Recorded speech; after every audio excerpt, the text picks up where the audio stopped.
Está começando o Revista TST, o programa do Tribunal Superior do Trabalho com as notícias de destaque da semana. E nesta edição você confere: TST mantém efeito preventivo de ação civil pública contra a ilegalidade corrigida por empresa em 2003. Imóvel avaliado em 15 milhões de reais e considerado bem de família é impenhorável. No quadro Quero Post, saiba se a empresa pode determinar o banco em que o empregado deve abrir conta. E ainda, Escola Nacional de Formação e Aperfeiçoamento de Magistrados do Trabalho promove o seminário Hermenêutica Constitucional e Direito Social. Tudo isso e muito mais, Revista TST está no ar.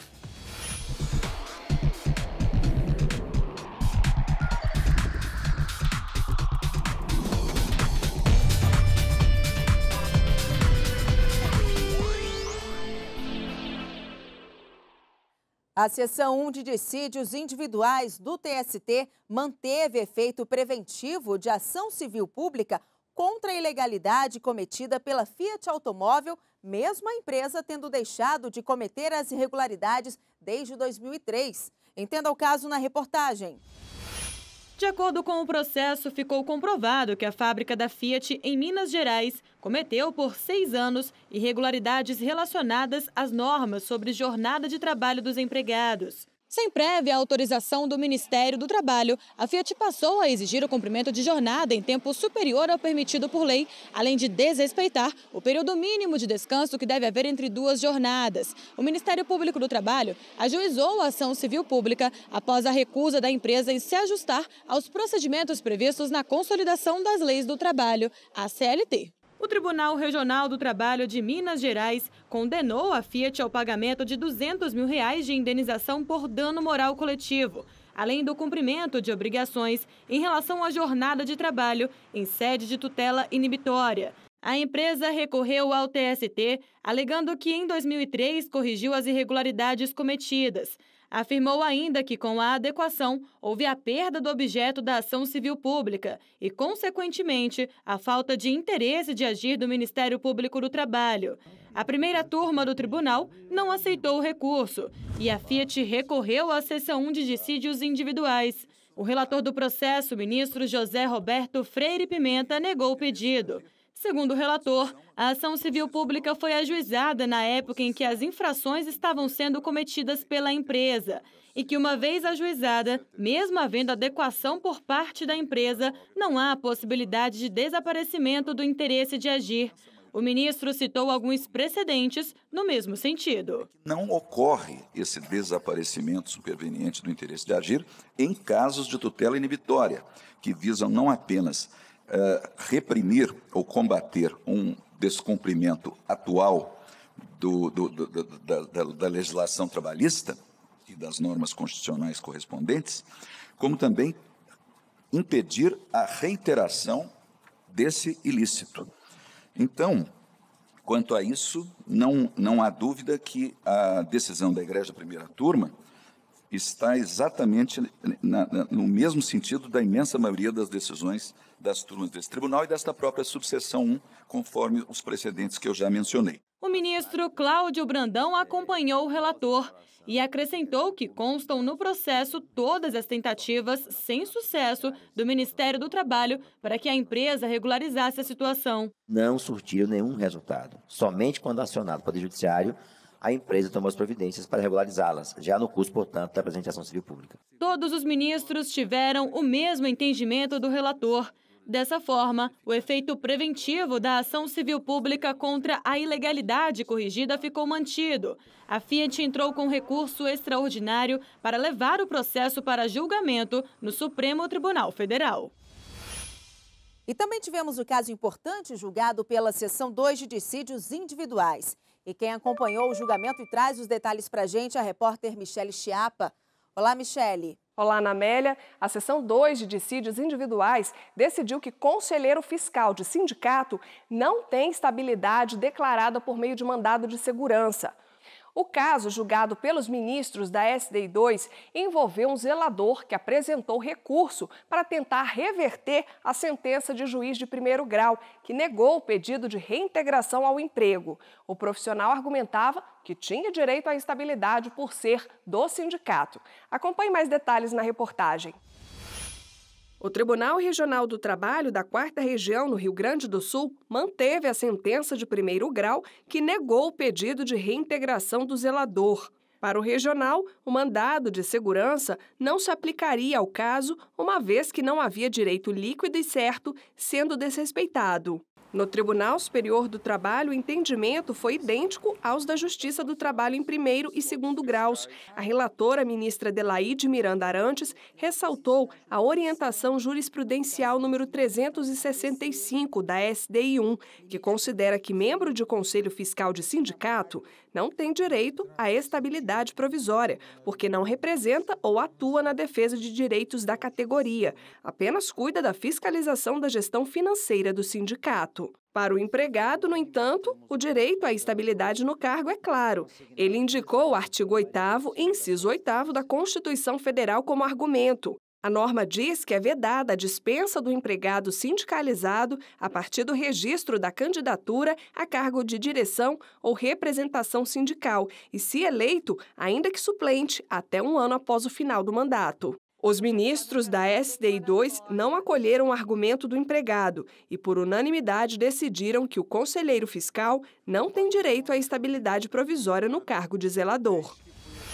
E depois do intervalo, a empresa pode determinar o banco em que o empregado deve abrir conta? É no quadro Quero Post.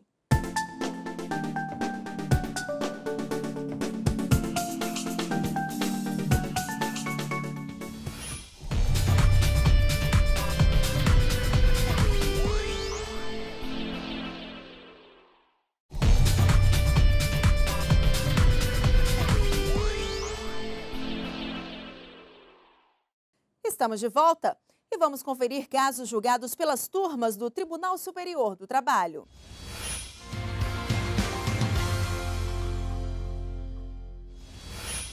E o Giro de Notícias começa com o destaque da 6ª turma. Um supermercado terá que indenizar um repositor que era submetido à revista íntima com exposição de partes do corpo e a palpação. Em recurso ao TRT na Bahia, o supermercado argumentou que a empresa comercializa milhares de itens e, por isso, a revista pessoal é indispensável e necessária. Mas, para o TRT, ficou demonstrado que a revista era feita de forma vexatória. O caso chegou à 6ª turma do TST, que entendeu ser devida a indenização. Para o relator, ministro Augusto César Leite de Carvalho, a preservação da intimidade não pode ser menosprezada pelo poder empresarial, sob o pretexto de exercício do poder diretivo. E um auxiliar de sondagem transferido sucessivamente para várias cidades de Minas Gerais e que ficava nos alojamentos da empresa vai receber adicional de transferência. A decisão é da 2ª turma. Os ministros da 2ª turma do TST entenderam que a permanência do empregado em alojamento fornecido pela empresa não descaracteriza a mudança de domicílio para fins de direito ao adicional. De acordo com o artigo 469, parágrafo 3º da Consolidação das Leis do Trabalho, em caso de necessidade de serviço, o empregador poderá transferir o empregado para localidade diferente da expressa no contrato, desde que faça um pagamento suplementar, nunca inferior a 25% dos salários que o empregado recebia na outra localidade. Em defesa, a empresa havia dito que não houve mudança do domicílio do auxiliar e que as transferências eram comuns e necessárias ao serviço. Em primeira e segunda instâncias, o pedido do auxiliar foi negado. O auxiliar de sondagem recorreu então ao TST. No exame do recurso, a relatora na 2ª turma, ministra Maria Helena Malman, explicou que o Tribunal Superior do Trabalho firmou o entendimento de que a provisoriedade da transferência é o pressuposto legal que legitima o recebimento da parcela. Para a ministra, o fato de um empregado permanecer nos alojamentos da empresa, ao contrário do entendido pelo TRT, não retira o direito ao adicional. Por unanimidade, a turma deu provimento ao recurso para reconhecer o direito do auxiliar ao adicional e condenar a empresa ao pagamento, com repercussão nas parcelas de natureza salarial. E a primeira turma decidiu que um imóvel avaliado em 15 milhões de reais e considerado bem de família não pode ser penhorado. De acordo com o processo, o Tribunal Regional do Trabalho, no Paraná, manteve a penhora do imóvel, mesmo sendo um único bem de família. O regional levou em conta o elevado valor dele, 15 milhões de reais. Com mais de 5 mil metros quadrados, o imóvel havia sido penhorado para pagamento de dívida trabalhista da massa falida das indústrias Trevo. O caso chegou à primeira turma do TST. Para o relator, ministro Emanuel Pereira, mesmo sendo um imóvel de alto padrão, a penhora que recai sobre bem de família configura ofensa à Constituição da República e, por isso, não é possível afastar a proteção legal em razão do valor do imóvel. A decisão foi unânime. O Giro de Notícias segue agora para a terceira turma. Um auxiliar de enfermagem com qualificação profissional conseguiu direito à equiparação salarial com técnico de enfermagem. Os juízos de primeiro e segundo graus haviam negado o pedido e apenas as diferenças salariais decorrentes de desvio de função foram concedidas. Ao julgar o recurso do profissional ao TST, o relator do caso, o ministro Maurício Godinho Delgado, considerou que o auxiliar demonstrou ter a qualificação profissional necessária para a equiparação pretendida, pois preenchia os requisitos exigidos em lei. Ainda segundo o ministro, a jurisprudência do TST veda a equiparação apenas entre os cargos de atendente e auxiliar de enfermagem, se não houver qualificação.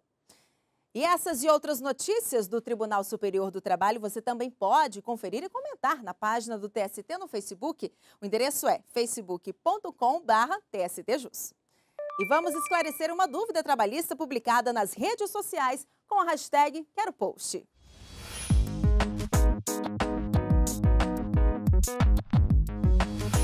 E a dúvida de hoje, que foi publicada no Facebook com a hashtag #QueroPost, é do Pedro Henrique Queiroz e ele quer saber se a empresa pode obrigar o empregado a abrir conta corrente no banco que ela determinar. Vamos conferir agora na reportagem. Há 2 anos, Alessandro trabalha como vigilante em uma obra. Sempre recebeu o pagamento em uma conta salário, mas há 1 mês a empresa informou que fará os depósitos em outro banco. Falaram que todo mundo ia mudar para unificar, todo mundo receber por um banco só. Mas quando Alessandro procurou o banco para abrir a conta, teve uma surpresa. A conta era corrente e não salário, como haviam informado para ele. Estava já tudo marcado, com os xizinhos lá deles lá, e só me orientaram a assinar. Assina aqui, virava a página, assina aqui, desse jeito. Me entregaram um envelope lacrado, eu cheguei em casa, abri e estava o cartão, esse contrato já todo marcado e tudo, onde estava explicando que a conta era salário e corrente, e com cheque especial, com tudo. Ele até tentou resolver o problema, primeiro com a empresa, depois com o banco, mas não conseguiu. A minha preocupação é justamente essa, né? Como é uma conta que eu não quis, ter muita taxa, virar uma bola de neve, virar uma bagunça, mandar coisas adicionais, igual um cartão adicional ou por conta própria, sei lá. A CLT diz que o pagamento do salário do trabalhador deve ser feito por meio de depósito em conta bancária e em nome do empregado, e que isso deve ocorrer em agência próxima ao local de trabalho e com o consentimento do trabalhador. A legislação deixa bem clara a necessidade do consentimento do empregado. Então, o empregado tem que estar de acordo com qual banco em que vai ser aberta a conta para fins de recebimento do salário. Então, de forma alguma, a empresa pode obrigar ou impor ao trabalhador o estabelecimento de uma relação bancária com uma determinada instituição financeira. O Banco Central estabelece regras para que o pagamento de salários do setor privado seja feito por meio de uma conta salário. De acordo com o texto, o trabalhador não assina nenhum contrato de abertura de conta corrente. Esse contrato deve ser firmado entre o banco e a empresa onde o profissional trabalha. Também fica proibida a cobrança de taxas. O empregado pode ainda solicitar a transferência do valor depositado para uma conta em um outro banco e sem custos. Caso a conta corrente ou poupança seja aberta sem o consentimento do trabalhador, ele pode requerer na Justiça indenização por danos morais contra o banco ou mesmo contra a empresa onde trabalha. Se a empresa impõe ao empregado essa opção por abrir uma conta num estabelecimento com o qual ele não concorde, ou mesmo que a empresa, na eventualidade, faça uma abertura de conta sem a concordância do empregado, isso pode gerar o direito do empregado a uma reparação por danos morais. Por que por danos morais? Porque a empresa está se imiscuindo numa esfera que é privada do trabalhador, é uma esfera pessoal, diz respeito à sua vida íntima. Então, esse prejuízo ele pode ser sancionado por meio do estabelecimento de uma indenização. E no próximo bloco, Escola Nacional de Formação e Aperfeiçoamento de Magistrados do Trabalho promove o seminário Hermenêutica Constitucional e Direito Social.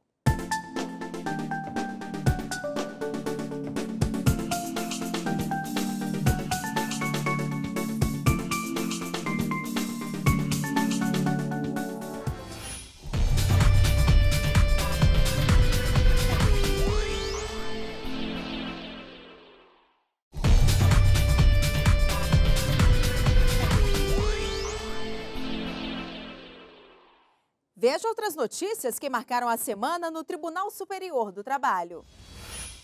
O presidente do Tribunal Superior do Trabalho, o ministro Brito Pereira, recebeu representantes do Fórum Sindical dos Trabalhadores. Durante o encontro, os dirigentes sindicais manifestaram preocupação sobre o custeio do sistema confederativo após a extinção da contribuição sindical obrigatória.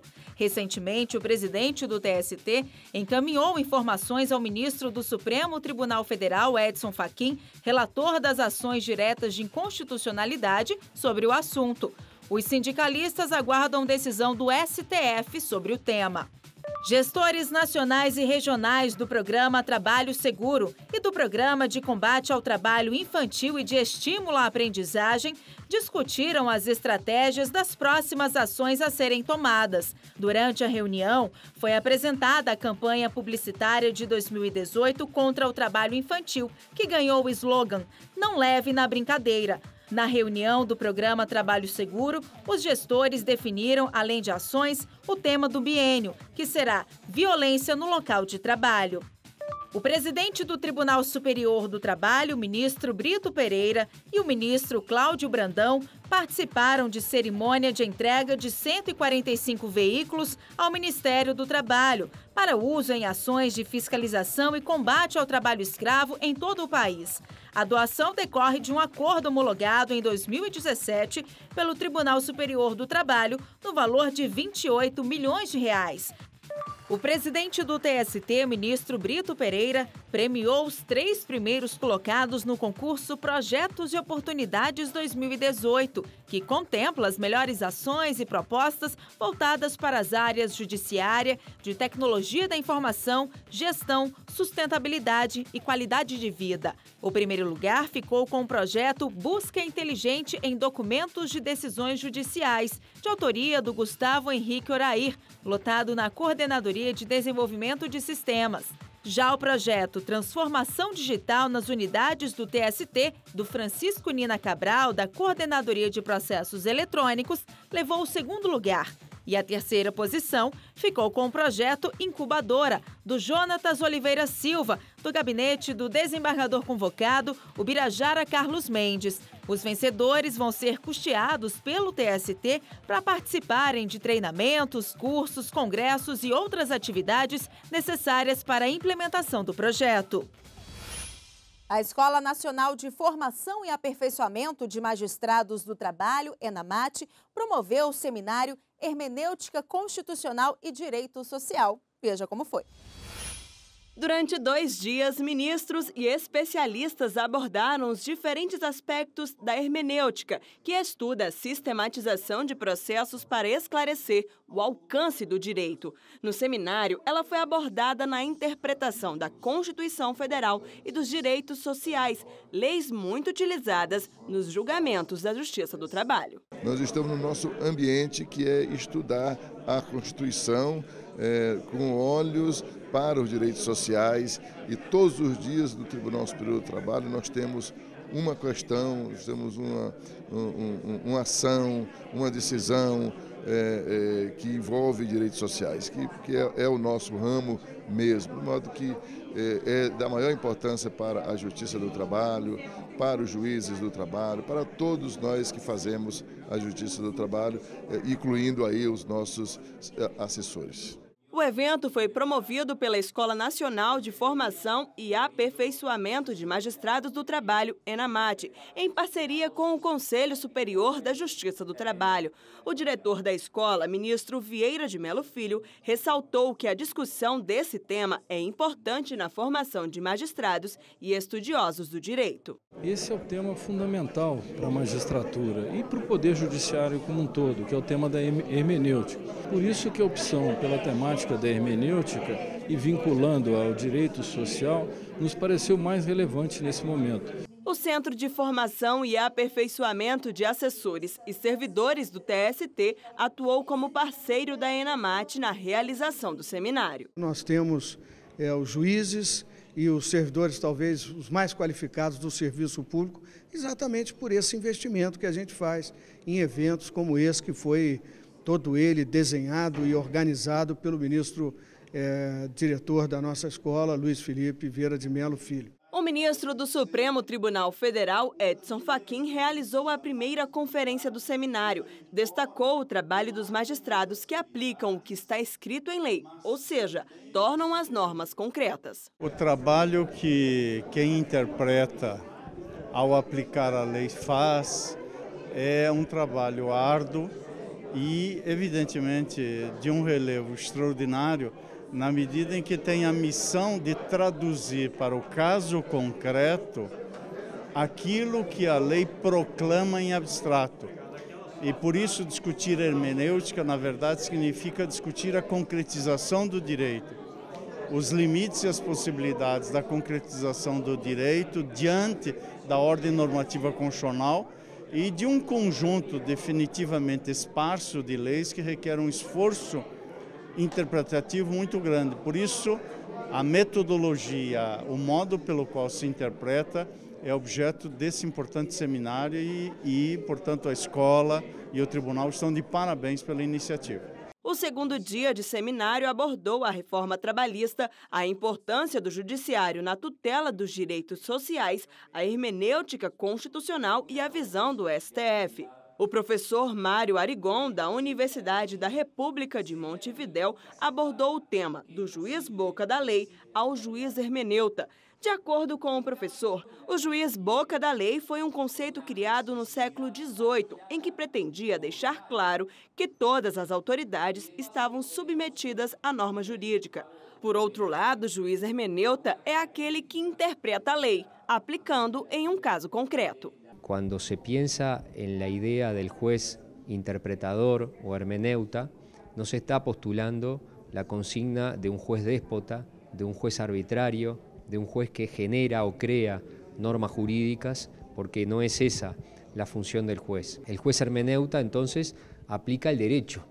Es un juez que interpreta y aplica el derecho desde la concepción actual, que es una concepción integral que concibe precisamente al derecho como un sistema complejo de normas, valores y principios, y no reducido a la visión de derecho como sinónimo de lei. O ministro Maurício Godinho Delgado presidiu a última conferência do seminário, destacando a importância do evento para a Justiça do Trabalho. Compreender com amplitude e com profundidade a Constituição para, então, se compreender a ordem jurídica infraconstitucional, para nós, magistrados, de qualquer área, mas particularmente no campo social do direito e no campo do direito do trabalho em especial, é realmente algo de grande relevância e que nós devemos sempre estar abertos para ampliarmos a nossa reflexão. O seminário Hermenêutica Constitucional e Direito Social ainda contou com a presença da Procuradora-Geral da República, Raquel Dodge, da ministra do Supremo Tribunal Federal, Rosa Weber, do Procurador-Geral do Trabalho, Ronaldo Fleury, e de ministros do Tribunal Superior do Trabalho.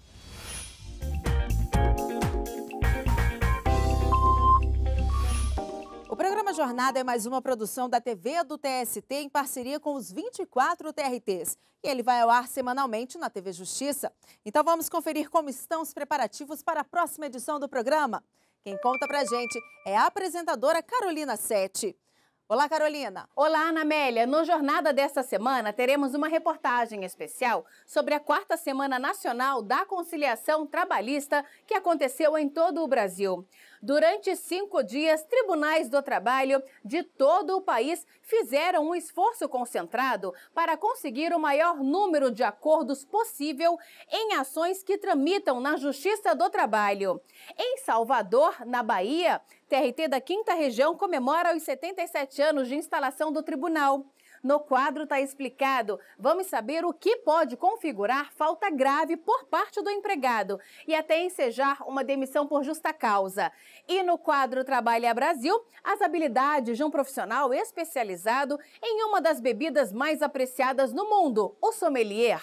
Tudo isso e muito mais, Ana Amélia, no Jornada, que vai ao ar segunda-feira às 7h30 da noite. É com você, Ana. Tá ok, Carolina? Muito obrigada e até a próxima. E chegamos ao fim de mais uma edição do Revista TST. Outras notícias sobre o tribunal você confere ao longo da semana no nosso site e também pelas redes sociais. Muito obrigada pela companhia e até semana que vem.